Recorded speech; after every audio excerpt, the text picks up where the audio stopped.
Welcome to the Awakening Women Show. I'm your host, Leanne Oaten, a former counselor with a background in counseling psychology. I'm a mentor for high-achieving, ambitious women with over 13 years in the mental health and empowerment space. I've guided hundreds of women and have influenced over 100,000 through my platforms, podcast, and other courses, programs, and mentorship. I'm also the creator of the Relationship Clarity program, formerly known as End the Cycle, which you will hear me mention a lot of times as we go through the episodes. This program is to help women break free from destructive relationship cycles and come to clarity and power about their next step. This show is for the woman who knows her relationship struggles go deeper than the usual conflict. You know there's something more going on, but you can't quite nail it down or pinpoint what that is. You'll find clarity here, empowerment, truth, and validation. Clarity on whether your relationship can be healed or whether it's time to reclaim your life and move forward. What started as me sharing my own experiences quickly became a movement because the truth is, so many ambitious, successful women are stuck in confusing and draining relationship dynamics while trying to rise in every other area of their life, career, motherhood. This is you, you're not alone, and you don't have to keep living this way. Inside this podcast, you'll hear some of my most downloaded episodes, plus fresh content designed to help you break patterns, reclaim your wholeness, and decide once and for all if this relationship is where you belong. I'm so glad you found the space.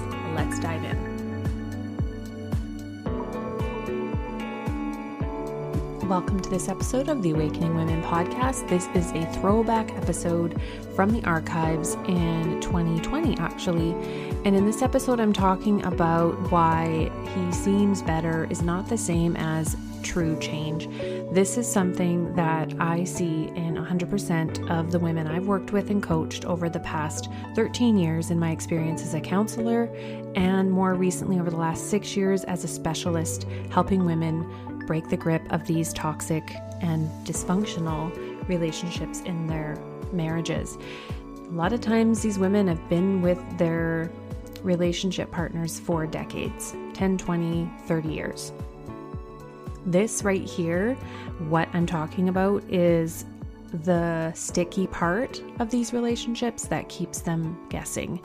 It keeps them thinking and hoping and bracing for real change, and the fear of leaving and thinking, well, if I give up now, then I'm giving up all the work that I've put in, and what if he decides to change once I leave? So a lot of times these high achieving women I work with have put a lot of blood, sweat, tears, and even financing these men for things and putting themselves in really bad situations because they think, oh, it's not that bad and maybe he can change.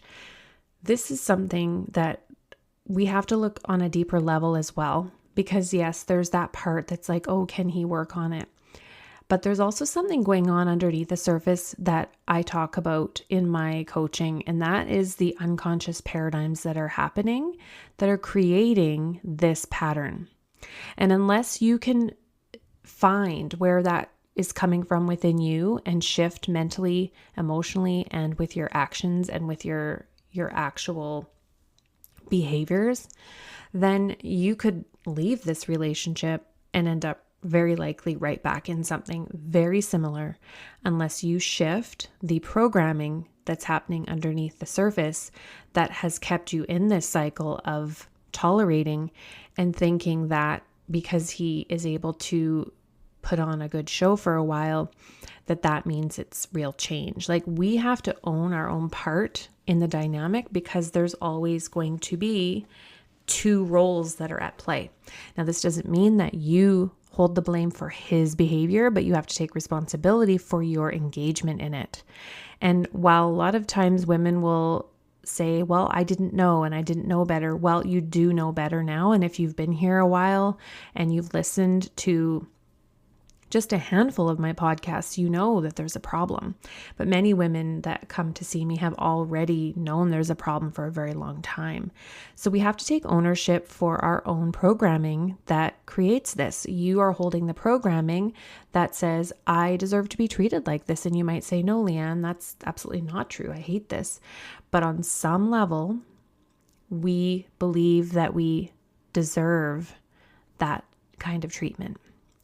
And so as soon as we see that change in them, or we think, oh, he's gonna make it actually stick this time, we're betraying ourselves, right? We're living in delusion if we think after 5, 10, 15, 20 years of these cycles and this emotional roller coaster and the chaos that is created, the lies, the cheating, the manipulation, the deception, the poor treatment, that's just going to change because he does a quick turnaround.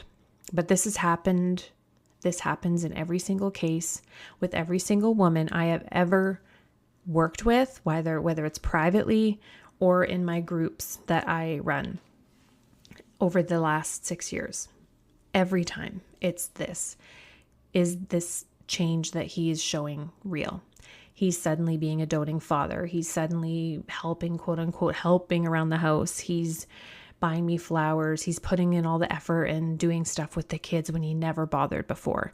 I've heard other sides of it because I've coached many women with adult kids that either don't live in the home anymore or they're just adult kids and still living there potentially, but they really had not much to do with the kids as far as like the day to day. But then all of a sudden when she's pulling away or, making steps to leave and leave the relationship, all of a sudden now he's over there trying to have a good relationship with the kids and he's triangulating her against the children.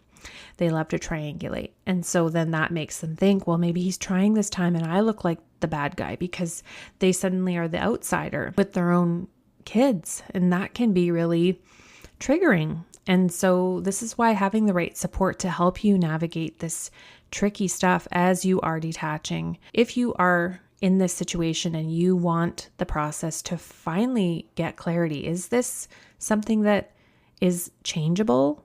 Because maybe you've seen change or there's been maybe certain things you've seen that make you wonder, or you want to know for sure. This is like what most women say is, I want to know for sure with clarity that this is really hopeless and this is what I'm going to be experiencing for the rest of my life if I stay.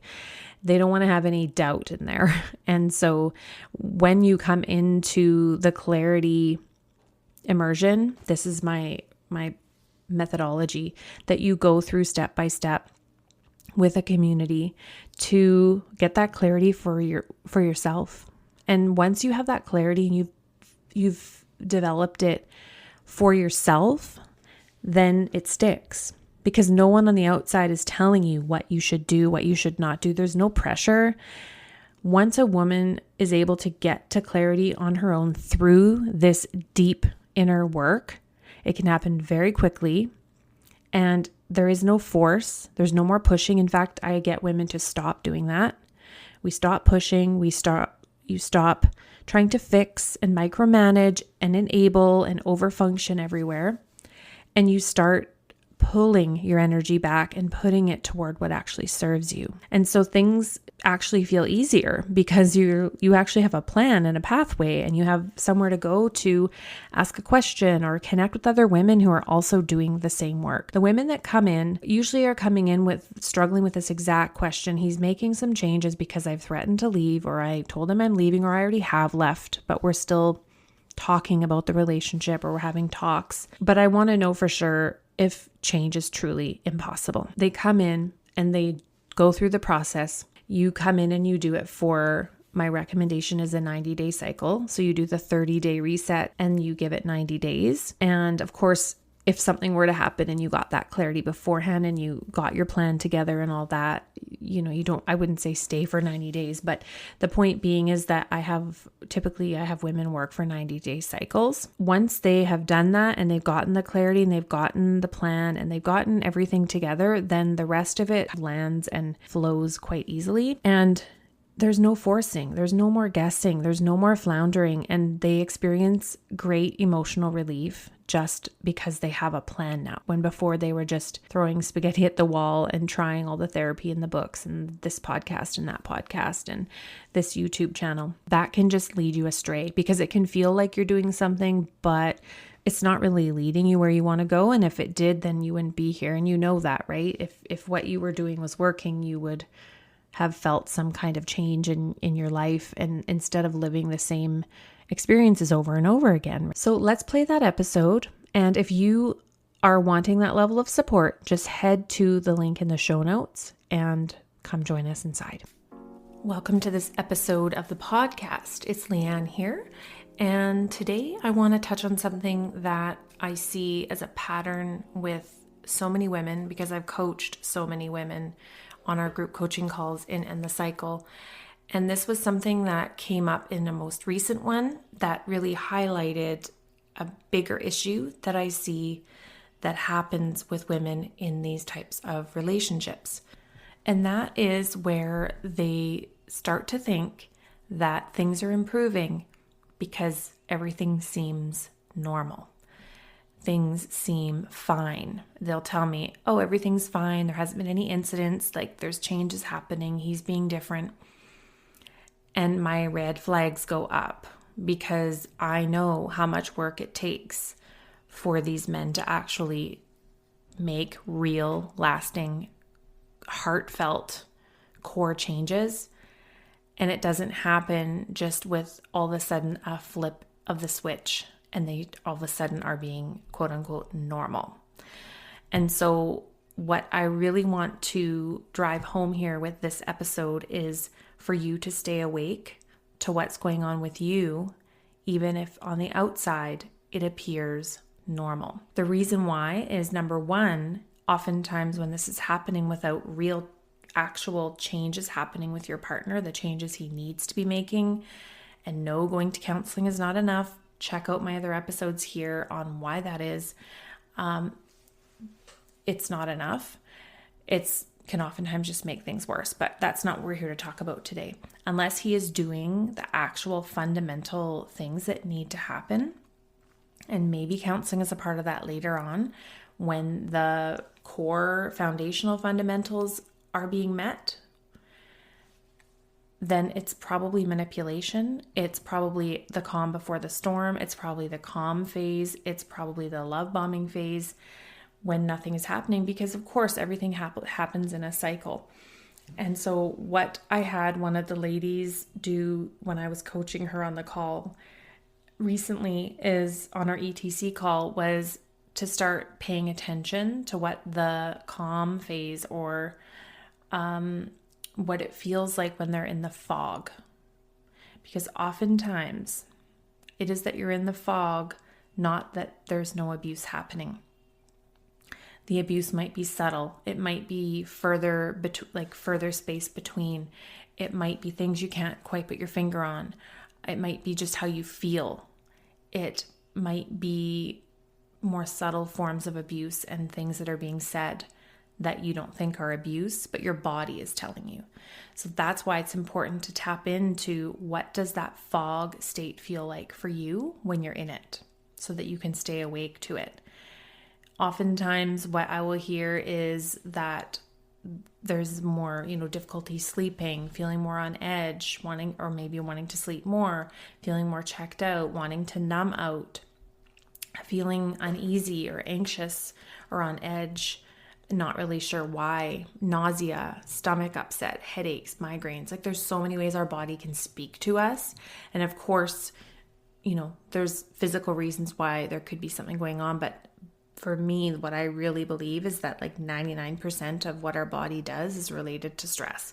And so if you're in a relationship where this is ongoing, your body is under tremendous stress every day. You've just adapted to it, right? Which we don't want to adapt to this.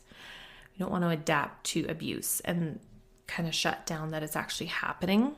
And so that's why I always say, listen to your body, go into your body, pay attention to what your body is doing, pay attention to what your experience is when you're in that place of being in the fog. It's really, really important that you don't go into self-deception thinking, oh, everything's normal because suddenly he's not doing those things.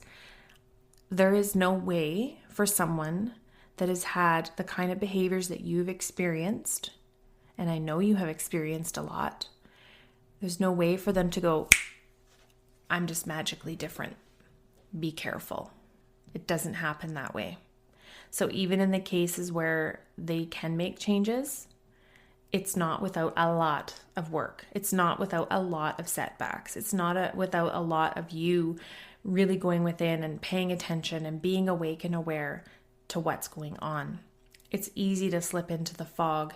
And then what I see with women is they're in this phase of like, everything's good. He's making efforts. He's doing all these things. And then they'll be like, but there was this one thing he said the other day, or this one thing he did. And then, oh, and he did this the other day too. And then so then it's like, okay, so it hasn't been normal, right? There has been things going on. So how have you been making that okay? How have you been dissociating or cutting off from the truth or the reality or your reality? So we have to stay awake. We want to go back to sleep sometimes, right? Because it's like, I'm exhausted. I don't want to deal with this. I want to believe that this really means that change is happening and I can finally exhale and things are going to be okay. But I want to just really stress to you that there is no way that somebody can change with sheer will who has had these kind of patterns that your partner has had.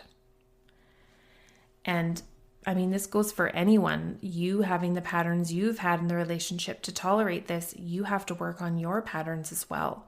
This is what we do in the cycle is we basically put your partner up on a shelf and go, I'm not going to think or worry or fix or try and help you anymore.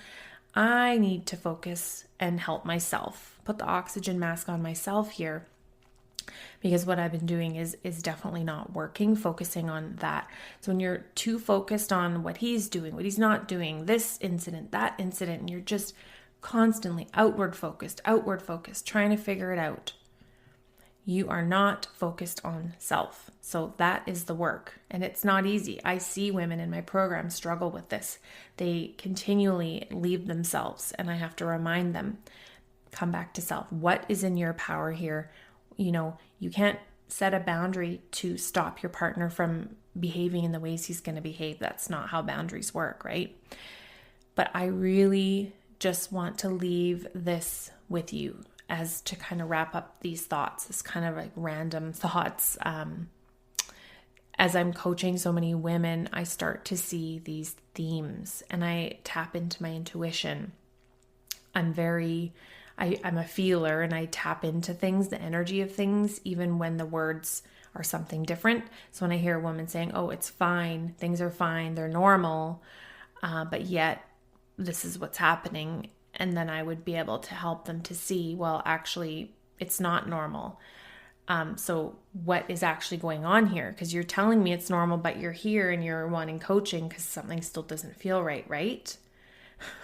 So you've got to pay attention to that. And that's why having coaching and accountability and community and mentoring is so pivotal when you're in this situation, to just put our head down and think we can figure this out alone without outside perspective, without accountability.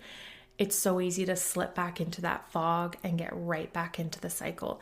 Even women who have been in the cycle, and sometimes they will participate in future calls, or I've given extra calls to certain cohorts as bonuses. There's been times where that's happened. And so they will be back on the coaching calls after having had some growth and obviously change, but that they still can fall back into the old patterns. This is what can happen when we don't stay in the work. We don't keep using the tools. The tools will only work as long as we're using them. This reminds me of something that I would see. You're a podcast listener, and this is a podcast ad heard only in Canada. Reach great Canadian listeners like yourself with podcast advertising from Libsyn Ads. Choose from hundreds of top podcasts offering host endorsements, or run a pre-produced ad like this one across thousands of shows to reach your target audience with Libsyn Ads. Email bob@libsyn.com to learn more. That's bob@libsyn.com. See a lot when I had a counseling practice was someone would come in with depression or really just not functioning well, and working with me for a few sessions, they'd start to feel better, and then they'd stop going, and then they'd be back again in 3 months or whatever, how many months, everything's fallen apart again. This is what happens when we start seeing things working, which is crazy human behavior, right? Oh, it's working, so now I'll just stop doing it. So we have to keep doing what's working and having the tools to stay awake and aware, and knowing what's going on is how we're going to be able to protect ourselves and set those boundaries. So I hope this helps you to tap into that if you're feeling like you're in the part of a cycle now where things are normal. Suddenly your partner has done the quick switch, which we've talked about in a few episodes back, what that is. And you're thinking, oh, it's normal. Think again, because unless he has done a whole lot of things to start taking accountability and working on those core root issues, it's likely just more manipulation. It's surface change, and it can easily just slip right back into it faster than your head will be spinning, because you'll realize, oh, this actually hasn't been changed. So pay attention, stay awake, stay in your body, and make sure that you are tapping into the truth based on how your body and mind is speaking to you.